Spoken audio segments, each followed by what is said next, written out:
Hi, and welcome back to 10 Kids, 2 Docs. I'm Sylvia. And I'm Vivian. Welcome back. So, I'm really excited about today's topic. We are going to talk about the art of failing. And I can't wait to hear what you have to say about this, Vivian.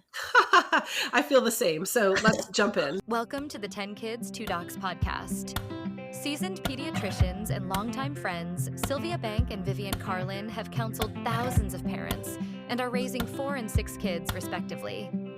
Join these doctor moms as they incorporate fun and their combined wisdom and experience to share parenting insights for anyone looking for practical and trustworthy guidance. Please note that this podcast is not intended to be a substitute for professional medical advice, diagnosis, or treatment from your doctor. One of the things that a lot of parents believe is that we need to protect. It comes very early, like when they're taking their first steps and you are walking behind them to make sure they don't fall. And it is in our mindset as parents to shelter, protect, and create an ideal situation for our kids.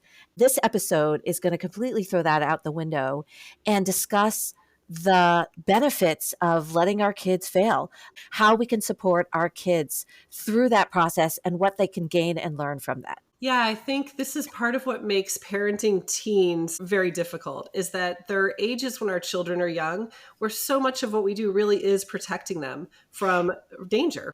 And at some point, we have to transition in our mindset to allowing them to fail, maybe even encouraging them to fail as part of their development. And I think that's very, very hard for any parent to do. Absolutely. So, Sylvia, as we were talking about this topic, I was reminded that I read a book on this called The Gift of Failure. It's written by a teacher. And what I love about the book, it's kind of similar to our idea on this podcast. I mean, this is written by a woman who has been teaching for years. So she's looking at this not only through the scope of her experience with her children, but through the hundreds of kids that she sees year after year and the experiences that she sees through them. And I think similarly with us, we're looking through the lens of our experiences with our 10 children, but also the hundreds of patients that we have the privilege of interacting with. The general premise of the book and what we want to focus on in the first half of this podcast is this idea of the importance of letting them fail. That failure is actually very important in developing intrinsic motivation. You and I did not talk about that in our inspiring internal drive, but I think it's a really good point that one way to inspire internal drive is that they're failing on their own and then they're going to self-correct and make change. And also encouraging that development of executive functioning for the idea of, as you're transitioning from middle school to teen to adulthood, the increasing responsibility and independence, all of those things that we associate with executive functioning, and how failing actually is very instrumental and informative in helping you self-correct and figure out how to navigate life effectively. Yeah, the adage of you learn from your mistakes. When you make mistakes, that is oftentimes how you learn, right? That's what you're saying. Yeah, yeah. So I have a quick story about this. I have an 8th grader right now, and for my younger kids, I will pack their lunch in the morning, but when they come home from school, they have to give me their lunchbox on the counter so it's ready to go the next day. And Right. this child in particular always forgets to give me his lunchbox. So in the morning when I don't have it, I just pull it out of the backpack and then I pack his lunch. And then the next time I see him, I'm like, hey, you forgot to give me your lunchbox. Remember to give me your lunchbox. But I'm continually reminding him. So I went to him and I was like, I just really feel convicted that I am doing you a disservice. You're supposed to give me your lunchbox and you continually forget. And I think at this point, I just need to stop. And if you forget, you're just going to take it to school without a lunch. And I just want you to know that when you're sitting there in the cafeteria and you have nothing to eat, I'm going to feel so sad. But I think I need to do this to teach you. And what he did was so remarkable to me. He pulled out his phone, set an alarm for 4:15 when he gets home from school, and was like, this will go off and I'll remember to give you my lunchbox. And it was this instant, oh my gosh, I really have been denying you accessing your own executive functioning of figuring out how to solve this problem by continually rescuing you. I think you demonstrate a good point here, and I have a story to share as well. In 6th grade, my children start doing their own laundry. So in giving them some independence and agency with this, I really had to throw away my expectations Oh, as to absolutely. when they do their laundry, Yeah. right? But because it is now their responsibility and they maybe don't remember to, there is failure there. There is oh, where is my soccer jersey? Oh, it's dirty. They go to the game with a grass stained, wrinkled jersey, and every other parent on the team looks at my child like that. And it's like their failure is on display for everyone to see. And sometimes the judgment is it's my failure as well. Sure, it's hard for kids. It's also hard for parents to watch that failure and kind of be accountable for that in a way, right? That's funny. But yeah, all of this is a trade-off between executive functioning, having them initiate the chore, Yeah. be it an Yeah. alarm that your child set, or my kids realizing that they have no clean clothes. Yep. I'm not the initiator. Your child is initiating, right?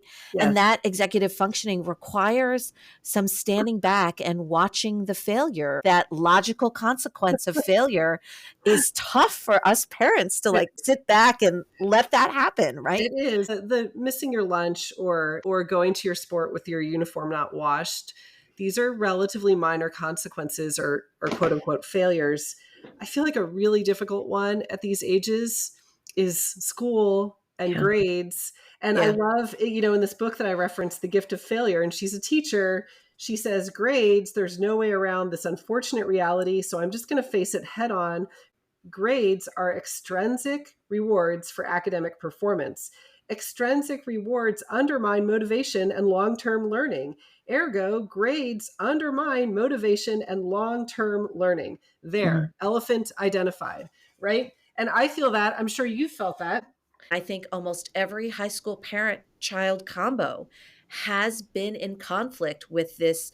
Do I let my child execute and fail? Yep. Or I cannot let them fail in high school because there is so much on the line. I fully agree. And we have to do what you and I have talked about is change the mindset at home. You're in this for the learning. We're going to let you fail because this is part of how you're going to learn how you best study and how you best learn material. And I mean, this is definitely words of wisdoms, words to live by, but the execution of these words is still very difficult. This has been an interesting discussion on this idea of the importance of letting them fail. I think we should actually transition to the idea of encouraging them to fail. So let's talk about this. I can't wait.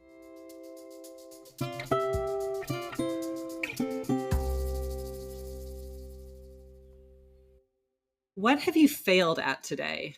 So, this was a question that my husband would regularly pose to me and our children. And, maybe we would be sitting at dinner and it would be like, hey, everybody share your high and your low. And then the question would come up of, tell us about something you failed at recently. I credit this to my husband. Eric has an entrepreneurial side. And of course, in the business world, there's really an art to trying something, knowing it might fail, and then trying something else. I think we could also word that as being willing to take risk. Are you willing to go out of your comfort zone? And I think the heart of my husband asking that to our children regularly was this idea of wanting to encourage them, go out and take risks. Don't feel like you should only be doing things that you're good at. Go try new things. He wanted to develop in them a freedom to go try new things. And I have a couple examples of this in our family. So one example I have is I register my kids for summer swim league. And my kids are not swimmers. And oftentimes, especially as they got older, the summer swim league would have a lot of year-round swimmers on it. And my kids would complain to me that they were terrible at it. And I would say to them going into it, our goal with this is for you to be a good swimmer and to be able to utilize that skill for the rest of your life in whatever way you choose. Maybe you'll choose to swim as exercise. You're going to have the skills to do that. Maybe it'll just be for fun. And I would remind them, I'd be like, guys, it is so easy to go do things that you're good at. Yeah. If you limit yourself to only doing things that you're good at, you're missing out on all of these other things in life. Like this is really difficult to put yourself in this position.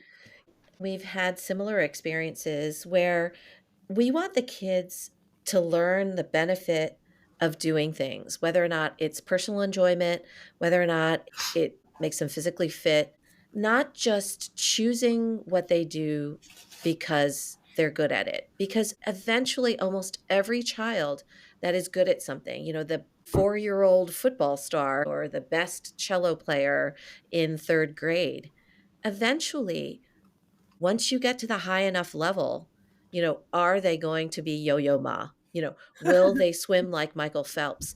And pretty much the answer is no. So if you teach your child early on that we're just doing this because we're the best at it, you are feeding their self-esteem to say, Yes. I feel confident because I'm good at something. And you're not teaching them how to have independent self-esteem and motivation when they're not good at something. And I think this is often the trouble when kids reach that high school, young adult age when they are not the best at it. And their self-esteem has been built around this their entire lives. And now what? What I love about your story is there is more to it than just being good at it. It's having fun at the activity. It's getting proficient at a new skill. Right. We weren't a travel sport kind of family with so many children. Rec was where we were. When one of my sons entered college, he had been a long distance runner in high school. He befriended these runners in a collegiate community. He was surprised that these new friends and talented athletes did not play other sports for fun, like pickup basketball or swimming laps. They're collegiate runners. But the lack of skills that my child just knew how to do, because we were doing rec basketball, we were doing rec ice hockey, we were doing summer swim as well. And I feel like a lot of this is lost today, that Mhm. enjoyment of, hey, I just like playing basketball. Right. And Right. I didn't make my high school team, but hey, I still like doing that. I like doing that with my neighbors and friends. I think part of that being willing to take risks and do things that you might fail at is helping develop a growth mindset, that's sometimes called, is expanding the things that you're good at by trying new things and spending time in them. I have another story about this, and that's that one of my children has played flag football and tackle football. And I remember early on in middle school, he said, I'm going to try out for quarterback. And I was like, you are? And he's like, yeah, I want to try out. I'm like, in my mind, I'm like, oh my gosh, you've never played quarterback. You're okay. And I was warning him, and he was like, that's okay. And he tried out for quarterback for one team, and he made quarterback for the B team, and they had a great year. He had so much fun doing it. And then the next year, he's playing tackle football, and he decides to try out for quarterback again, knowing it's a long shot. And he's like 5th string quarterback. And he's so happy because in his framework, he's getting all of this practice time at quarterback. He occasionally goes in on a play, usually just to hand off the ball as quarterback. And then he plays other positions on the side, and he's just seeing it as having a lot of fun. Mm-hmm. He had such a freedom Yeah. to take the risk and put himself out there. And I recognize that even as an adult, but certainly as a teen, I would have never done that Yeah. because I would have known I wasn't good enough. I would have felt that weight of I'm not good enough. I don't want to submit myself to failing. And he just has this complete freedom to Yeah. say, I want to try this. I'm going to. That may not work out. That's okay. And I feel like that is something my husband in particular has tried to instill in them, this idea of, what have you failed at? What are you Yeah. trying that's new that you're not going to be good at, that you may not be good at? Yeah. I feel like putting yourself out there, trying something new, knowing that you're doing something that you might not quote unquote succeed at. Right. I think that it does help with a child's self-esteem. It's a little counterintuitive, I think, when Yes. you think about it initially. They're failing at things. How can that build their self-esteem? But when a child or a teenager is so afraid Hmm. of failure, that fear Yeah. of looking bad or being embarrassed, that is self-esteem shaping. That fear becomes dominant in their self-esteem. And when you teach them, hey, just try it, your expectations are low. It's good to be an underdog sometimes. Hmm. That can be very freeing, and it no longer defines them anymore. This is kind of what you're describing in that envy that you Yes. have for your child that's just going out for quarterback and having a good time. His self esteem is not riding on The outcome. the Yes. outcome and the decision of someone else. Yes. Yes. And we talk about empowerment a lot in when we talk about, raising children, and it can be empowering Yeah. that the reason why you're doing it is completely separate than the judgment of the coach, the judge, whatever. It's because you wanna be doing it, right? Yes. Yes. I think another place that this comes up in counseling teenagers is relationships. And I remember this conversation that one of my college students was having with one of my high school students. And my college student was like, when you like somebody, romantically like somebody, I would recommend just tell them, hey, I'm interested in you. Would you like to get to know each other better? Because really, what's the worst that's going to happen? They're going to say no, but then at least and it's resolved. And there's not this whole game of what are they thinking? Do they know that I like them, et cetera, et cetera. And I just loved hearing this explanation he was giving that was conveying such a willingness to fail, such a willingness to take this risk, because the worst that's going to happen is that it will fail. And then that allows it to be a stepping stone to move on to something else. This brings to mind a story that I want to tell about one of my sons who, when he started high school and he was going to try out for soccer, he was a decent player. So he tried out and he wound up getting cut on the last day. And in our tryout schedule, he still had the ability the following day to go and try out for the cross country team. And so I mentioned it to him at that time, like, hey, sorry, buddy, you were cut, but you could still do cross country if you wanted to. And so he thought about it. And the next morning he was like, yeah, I think I want to do that. So that wound up being his undiscovered thing. I, He yes, I didn't know this story. Yeah, I mean, he loved cross country.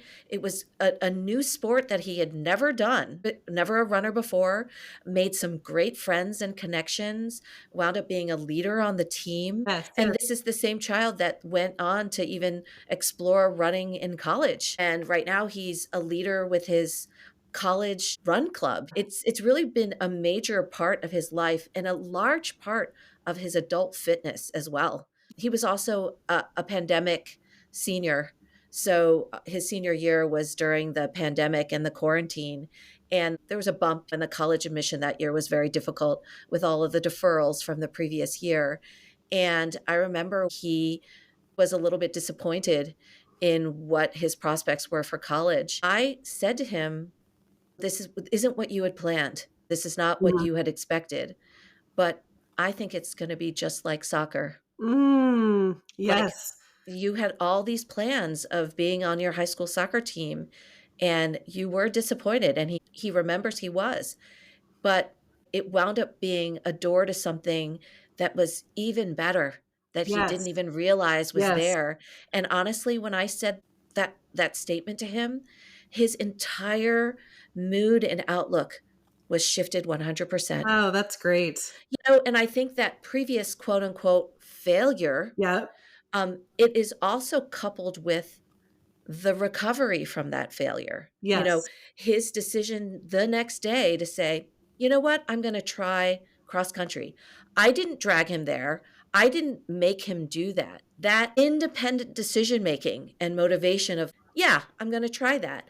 And it wound up being one of the best things in his life. Failure and getting yourself up from a failure can lead to the next success. Let's move on. Let's take Yes. that risk. Let's bounce back from that, like you said, the stepping stone into something that may be even better. Right. Right. It's like, I want you to take the risk fully knowing that sometimes you're going to fail, but you have to do that to find the success.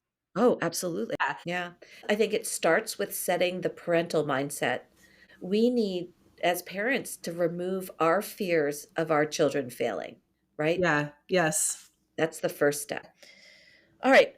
We've had this great discussion about the art of failure. And why don't we move on to summarize our points from today? Okay. So, first off, this is a parenting podcast by pediatricians. And you and I have both had the privilege of counseling a lot of teens through depression, anxiety, even suicidality.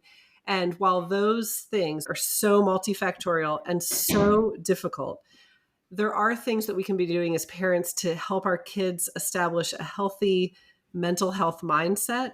And I think failure and being willing to fail is one of those things that early on we can be establishing to help them have some healthy patterns later in life. That being said, when I summarize what we've talked about, the first half, we talked about this idea of the importance of letting them fail. Our role as parents is so much to protect them.